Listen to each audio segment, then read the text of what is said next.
Maqaa Abbaa kan Ilmaa kan Hafuura Qulqulluu Waaqa tokkotti ni amanna. Ameen. Kabajamtootaaf jaalatamtoota maatiiwwan Waaqayyoon kan jaallattan Waaqayyoos keessan jaallatu ijoolleen tawaayiduu hundumti keessan bakkaa fi lafa jirtanitti nageenya Waaqayyoo araarsummaan giiftii keenya dubaroo maaramee eegumsi ergamootaa kadhannaan qulqullootaa ishiniif haa baay'atu. Akkam jirtu akkam yeroo kana geessanii Galanni fi ulfinni Waaqayyoodhaaf haa ta'u. Ani nagaa kootii baga yeroo kana geessanii baga Waaqayyo gooftaan jaalalaa fi arjummaa isaatiin lammaffaa deebinee akka wal arginu nu taasiseen isiniin jedha. Egaa ji'oota tokkoo fi walakkaadhaaf oli gama onlaayiniitiin osoo waliin argin turreerraa barumsa osoo isiniif hin dabarsin turuun koo yaadatama jechuudha. Amma irra deebi'ee dhufeera. Ayyaana bara haaratti waliin argine, ayyaana fannoo gooftaa keenya Yesuus Kiristoos ayyaana masqalaatti waliin argine. Egaa Waaqayyo gooftaan guyyoota lakkoofsisee guyyaarraa geenye fedhaaf jaalala isaa eeyyama isaa gaafata warri deemnee wal argine jirra. Galanni ulfinni Waaqayyoodhaaf haa ta'u. Kanaan booda egaa akka fedhaaf jaalala Waaqayyootti barnoota keenya kan itti fufnu ta'a jechuudha.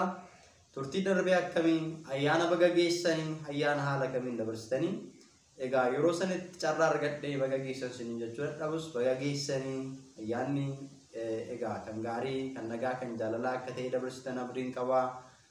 Gara fuulduraattis egaa ammoo ayyaanota dhufan waliitiin ni kabajna. Kan darbeen darbatanii kan dhufuun dagatanii jedhaman jire.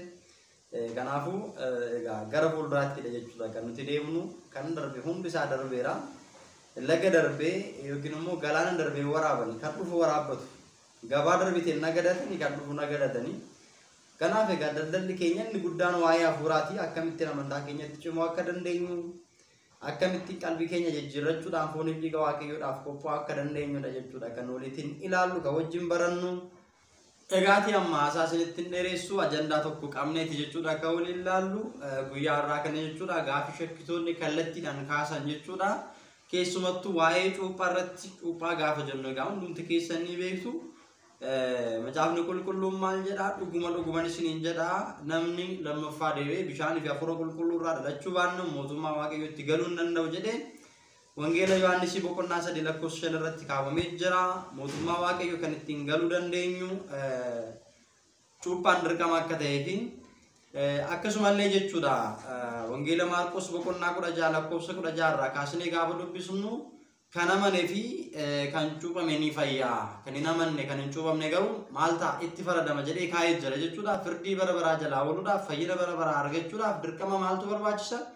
Cuuphaan ni barbaachisa jechuudha. Gaafiin shakkitoonni kaasan kun kanarra adda kan ta'edha. Innis maa inni yoo jettanii karaa ittiin namoota dogoggorsiisan, karaa ittiin obboloota keenya keessumattuu kutaalee biyyoota garaa garaa keessa kan jiran obboloota keenya shamarranii dogoggorsiisuudhaaf yaalii ittiin taasisan jechuudha warreen shakkitoota. Gaafii isaan kallattiidhaan kaasan kana kan laalluudha jechuudha. Obboleettiin keenya tokko gaafii isaan kaasan kana waan ishii gaafatan kana nu ergitee jirti. Egaa nuun barumsa guddaa nu ta'a waan ta'eef isinis irraa barattu waan ta'eef jechuudha barumsa kana waliin laalla jechuudha. Auduudhaan yookiin sagaleedhaan kan dhufe waan ta'eef hundi keessanuu dhaggeeffattanii walitti kan deebine gaafii kanaaf deebii kan ta'u kan laallu ta'a jechuudha.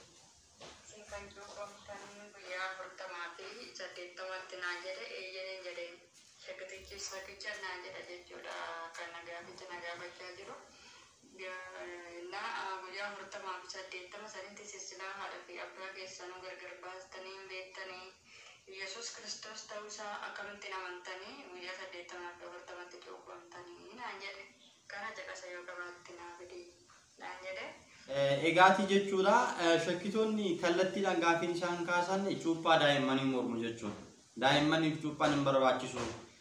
Wangeela Maarqos boqonnaa 16 lakkoofsa 16 irratti kan amaneef kan cuuphametu fayya jedha. Namni erga amanee boodadha, erga beekee boodadha kan inni cuuphamuu danda'u malee osoo hin beekiin akkamittiin cuuphamuu danda'a? Isin guyyaa 40 fi guyyaa 80tti akkamittiin beektanii Yesuus Kiristoositti amanuu dandeessanii caqasanuu fidaadha jechuudha gaafii isaanii. Manni kiristaanaa keenya macaafa qulqulluu bu'uura godhachuudhaan warra akkanatti yaada kaasan yookiin immoo gaafii gaafatan kanaaf deebisti jechuudha. Gara duubatti deebinee yoo laalle seenaa Addaam fi Hewaan ilaaluun barbaachisaadha. Addaam fi Hewaan erga uumamanii booda Addaam guyyaa 40tti Hewaan immoo guyyaa 80ffaa isheetti eden gannat ni seenaan jedha macaafa kufaalee boqonnaa afur lakkoofsa 9 irraa kaasnee gaafa dubbisnu jechuudha kanarraa kan ka'e jechuudha ragaa kan nuuf ta'uu danda'u macaafni qulqulluunis seera lootaa boqonnaa 12 lakkoofsa 1 irraa kaasnee gaafa dubbisnu dubartiin tokko dhiira yoo deessee jedha guyyaa 33 mana haa turtu jedha gatii dhiigashii gatii xuraa'ummaa ishee jedha qaama ishee keessaa dhiigni waan dhangala'uuf guyyaa 7 immoo sababa mucaa sanaaf jedhee kaa'a jechuudha walumaa galatti guyyaa 40ffaatti gara mana kiristaanaatti haa deemtu jedha deebi'ee immoo jechuudha dubara kan deessu yoo ta'e immoo guyyaa 66 jedha gatii dhukkubbii garaa isheedhaaf jedha guyyaa 14 immoo sababa dubara deessee jedha walumatti guyyaa 80ffaatti mana erga turte hanga guyyaa 80ffaatti mana erga turte guyyaa 80ffaatti mana kiristaanaa haa deemtu jedhee ka maal lu yaadachiisu barbaade seetan asirratti jechuudha hewaanii fi addaam jalqaba kaasneerra jechuudha hewaan guyyaa 80tti addaam immoo guyyaa 40tti eden gannat seenan uumamanii jenneerra kanaaf namni tokkos mucaan tokkos dhalatee gara mana kiristaanaa seenee miseensa mana kiristaanaa ta'uu kan danda'u mucummaa sallaasii fudhachuu kan danda'u guyyaa 40 dha jechuudha kanarratti bu'uureffachuudhaan jechuudha namoonni baay'een isaanii shakkitoonni baay'een isaanii gaafiin isaan kallattiidhaan kaasan cuuphaa daa'immanii kana ni mormu jechuudha namni erga guddatee boodadha kan inni cuuphamuu qabu malee daa'ima ta'ee akkamitti cuuphama daa'ima ta'ee akkamitti cuuphamuu danda'a eenyuun beekee cuuphamuu danda'a eenyuun beekee amanuu danda'a jedhanii gaafii kanan kaasanii ni shakku jechuudha ni mormu jechuudha kanaaf deebii ta'uu akka danda'uuf jechuudha qabxiiwwan tokko tokko kaasnee ilaaluun nurra jiraata tokko jechuudha jalqabarratti cuuphaadhaa fi fakkeenya kan ta'e kakuu moofaa keessatti osoo cuuphaan kun hin bu'uureffamin osoo hin beekamin osoo hin hundeeffamin fakkeenya kan ta'e maalinni yoo jenne kakuu moofaa keessatti dhagna qabaadha jechuudha. Dhagna qabaan fakkeenya cuuphaati. Namni dhagna hin qabatin mootummaa waaqayyoo galuu hin danda'u jechuudha.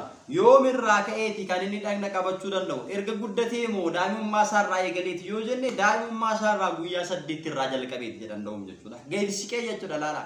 guyyaa 40 miti guyyaa 80 miti dhagna qabachuu kan danda'u looleen tokko yookiin dhiirri tokko erga dhalatee booda Abrahaamin akka waaqayyoon abboometti guyyaa 8ffaa isaatti jechuudha dhalatee kan dhagna qabatu lamee macaafa qulqulluu irraa kaasaatti dhaqaa dubbisa macaafa qulqulluu keessaa wangeela Luqaas boqonnaa 2 lakkoofsa 21 irrattis gooftaan keenya Yesuus Kiristoos fakkeenya cuuphaa kakuu moofaa sana raawwachuudhaaf jecha guyyaa 8ffaa isaatti gara mana qulqullummaatti akka seene maqaan isaas guyyaa sana akka muggeeni hubachiisa seera uumamaa boqonnaa 17 lakkoofsa 12 irraa kaastanis gaafa dubbistan Abrahaam abbaan keenya abboomameera jechuudha looleewwan isaa mana isaa keessa kan jiran hundumtuu dhagna akka isaan qabachuu danda'an dhagna kan hin qabanne ijoollee waaqayyo jedhamu akka hin dandeenye waaqayyo duraan dursee itti beeksiseera jechuudha maarree jalqaba kaasnerra jechuudha namni lammaffaa bishaaniif hafuura qulqulluu irraatii hin dhalanne cuuphaa kan hin cuuphamne mucaa waaqayyo jedhamuu hin danda'u mootummaa waaqayyo dhaaluu hin danda'u jennee kaasnerra jechuudha.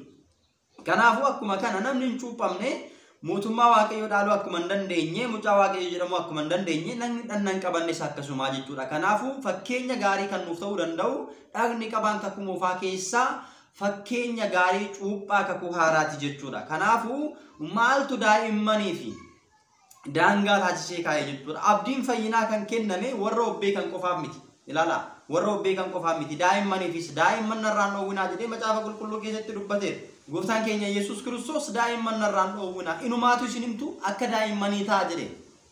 Bakka daa'imman mootummaa waaqayyoo keessatti abdii fayyinaa ni qabu jechuudha. Kanaafuu abdii fayyinaa akka isaan hin qabaanne eenyutu daangeesse abdii fayyinaa ni qabu waan ta'eef jechuudha. Abdii fayyinaa kana immoo kan argachuu danda'an daa'imman qofa miti warroon gurguddoota qofa miti jechuudha. Wangeela Yohaannis boqonnaa 3 lakkoofsa 5 gaafa dubbisnu maal jedha waluma qabaatti yookiin immoo walumatti duuchaadhumatti namni bishaan fi hafuura qulqulluu irraatii lammaffaa deebi'ee dhalachuu baannaan mootummaa waaqayyoo dhaaluu hin danda'u galuu hin danda'u jedhee kaa'eera jechuudha. Kanaafuu daa'ima isaa ta'u guddaa isaa ta'u beekaa isaa ta'u kamiyyuu jechuudha namni kamuu nama kamuu kan ta'e kan dhalate hundi mootummaa waaqayyoo galuudhaaf cuuphamuun akka isarra jiraatu sirriitti jala muree gadi qabee gooftaan keenya Yesuus Kiristoos dubbii isaa soboof keessaa hin qabne dhuguma isiniin jedha jedhee namni lammaffaa bishaan fi hafuura qulqulluu irraa dhalachuu baannaan mootummaa waaqayyoo dhaaluu hin danda'u jedhee lafa kaa'eera jechuudha. Isa kana amanuun nurra jiraata. Kutaa macaafa qulqulluu gar tokko fudhannee gar tokko kan shakkinu taanaan shakkaa jedhamna waan ta'eef jechuudha. Guutumatti macaafa qulqulluu kana amannee fudhachuun dirqamadha jechuudha. Gama biraatiin qabxii biraa kaasnee yoo ilaalle jechuudha. Waaqayyoo kennaa daa'immaniif hin dhoowwanne jechuudha. Warra gurguddaadhaaf kennaa kennee warra kaan yookiin immoo warra xixiqqoo ta'an daa'imman tuffatee kennaa isaanii kennamuu qabu kan hin dhoowwanne. Fakkeenya jechuudha Ermiyaasii boqonnaa tokko lakkoofsa 5 akkasumallee Luqaasii boqonnaa tokko lakkoofsa 15 yoo dubbisan jechuudha kakuu haaraa fi moofaa kana keessatti daa'imman keessaa kan filataman namoota lama ni arganna jechuudha. Ermiyaasii maal jedhe Waaqayyoon garaa haadha kee keessaa jalqabee si filadhe jedheen filatamaniiru jechuudha. Cuuphaa jechuun maal jechuudha filatamuudha. Eenyu filatamuudha? Mootummaa Waaqayyoodhaaf filatamuudha argitanii. Namni lammaffaa bishaan ifa fura qulqulluurraa dhalachuu baanna mootummaa Waaqayyoo hin galu. Yoo cuuphame ni gala waan ta'eef filatameera mootummaa Waaqayyootiif jechuudha namni cuuphame. Kanaafuu Waaqayyo gooftani abdii kana kennaa kana warreen gurguddoodhaaf hayyootaaf beektotaaf qofa miti kan inni ilaale. Daa'imman irraa jalqabee garaa haadhaa keessaa jalqabee ndoomni filate jechuudha. Akkasumallee akka jalqaba sinii kaase Luqaas irratti jechuudha Yohaannis filatameera jechuudha. Cuuphaan Yohaannis qulqullichi kun jechuudha filatameera. Maaliidhaaf abdii fayyina bara baraatiif filatameera jechuudha. Kanaafuu kennaan namoota gurguddoodhaaf qofa osoo hin ta'in daa'immaniif illee laatameera. Kanaafuu cuuphaan daa'immaniif ni barbaachisa. Inni biraan jechuudha dhumarratti gabaabsinee gaafa laallu daa'imman amantii maatii isaan irratti hundaa'uudhaan mucummaa Sillaasee kana yookiin immoo cuuphaa kana fudhachuu ni danda'u jechuudha. Fakkeenya yoo laalle hojii duuka bootaa boqonnaa 16 fakkeenyaaf yoo laalle hojii duuka bootaa boqonnaa 16 lakkoofsa 15 fi akkasuma boqonnaa 3 lakkoofsa 31 yoo kaasnee ilaalle macaafa qulqulluuraa jechuudha.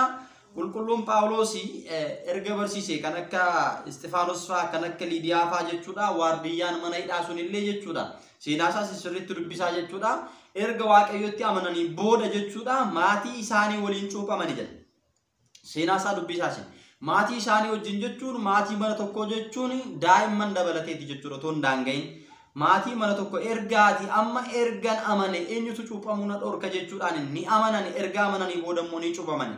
Eenyu fa'aa cuuphame maatii mana tokko hundatu cuuphame jedhee kaayetu jira jechuudha. Kanaafuu cuuphaadhaaf wanti yeroo daangessu hin jiru, sa'aatiin kan daangessu hin jiru, sadarkaan kan daangessu, guddinni kan daangessu akka hin jirre asirratti hubachuun barbaachisaadha jechuudha. Lallaba Phaawulos keessatti jechuudha xumura irratti isin gaa'ee sagantaa gabaabsa lallaba Phaawulos keessatti Isxifaanos namni jedhamu maatii isaa wajjin cuuphameera jedha. Tokkoffaa Qorontoos boqonnaa 1 lakkoofsa 16 irraa kaastanii yoo dubbistan seenaa bal'aa argachuu dandeessu jechuudha. Gara duubattis deebi'aa dubbisaa isin jechuudha. Daa'ima isaa wajjin maatii isaa wajjiniin cuuphameera jedha. Kanaafuu namni wangeelatti amane hundumtuu namni Waaqayyotti amane hundumtuu cuuphamuu akka danda'u nu hubachiisaa jechuudha. Kanaafuu egaa mee dhumarratti waan isinii kaasu namni tokko guyyaa 80 irra darbee guyyaa keessa jalqaba amantaa isaa kan biraa yoo ture yookiin musliima ta'uu danda'a yookiin immoo amantaa biraarraa yookiin pirotestaantii irraa dhufuu danda'a amantaa barbaade irraa gara kiristaanaatti yookiin immoo gara amantaa ortodoksii tawaahidootti gaafa dhufu ni amana erga amanee booda ni cuuphamaa jechuudha. Namni kun obbeekira erga obbeekee booda amanee gaafa amaneen booda barnoota mana kiristaanaa ni barata naaf ta'a nan fudhadha yoo jedhe cuuphameetu mucummaa Sillaasee argatee miseensa mana kiristaanaa ta'a jechuudha. Daa'imman garuu guyyaa 48tti ni cuuphamu jechuudha. Akkaataa kanaan hubachuun barbaachisaa ta'a jechuudha. Waaqayyo gooftaan warreen lapheen isaanii gara hin taanetti kallattii hin taanetti fudhatu laphee isaaniif haa banu. Macaafa qulqulluu keessatti wangeela Maatewos boqonnaa 22 lakkoofsa 29 irratti ulfina Waaqayyoo fi macaafa qulqulluun beektanii dogoggortuu irraa kaattu akkuma jedhu namoonni baay'een egaa hubannoo dhabuudhaan kallattii adda addaatiin macaafa qulqulluu gadhiisanii mana kiristaanaa keessaa bahanii cuuphaan hin barbaachisu jedhanii fannoo gooftaa keenya Yesuus Kiristoosiin gananii kan ba'an hedduu isaanii jiru. Waaqayyo gooftaan laphee isaaniif banee laphee Liidiyaadhaaf banee gara amantaa ishiitti akka ishiin deebitu amantaa ishiitti akka cimtu maatii ishee wajjin akka cuuphamte Kiristoositti amantee fudhattu akka taasise isaaniifis laphee isaanii banee amantaa dhugaa kana macaafa qulqulluu kana amananii jireenya bara baraadhaaf qophaa'u akka ta'an Waaqayyo isaan haa gargaaru. Hanga yoonaatti kan nu barsiise kan nu gorse maqaa Waaqayyo kan galateeffame haa ta'u. Amma egaa kan isinirraa eegamu deebinee lammaffaa wal argineetu jirra bifa haaraadhaan barnoota bal'aa waliin barannaa gaafii keessaniif deebii guutuu isiniif laanna. Subscribe gochuudha, share gochuu, like gochuudha. Waan isiniif hin gallee fi yaada jajjabinaa komentii irratti nu barreessuu barbaachisaa. Namoota 7,000 taanee jirra chaanaalii kanarratti 10,000 galuun irra jiraata. Yoo dhuguma egaa tajaajilli kun haa bal'atu jettanii yaaddan ga'ee keessan ba'a share gochuudhaan namoota adda biraan gahaan egaa dhaamsa qophii kiyya guyyaa har'aatiin viidiyoo kan biraa kan isin barsiisu isin hubachiisa jedhee immoo qophaa'ee yookiin qopheessee kutaa ittaanu keessatti wal arginuutiin hanga walitti deebinutti nagaadhaan tura bakkaaf lafa jirtanitti Waaqayyo isin faana ta'u wasbaatiin egzaabeera.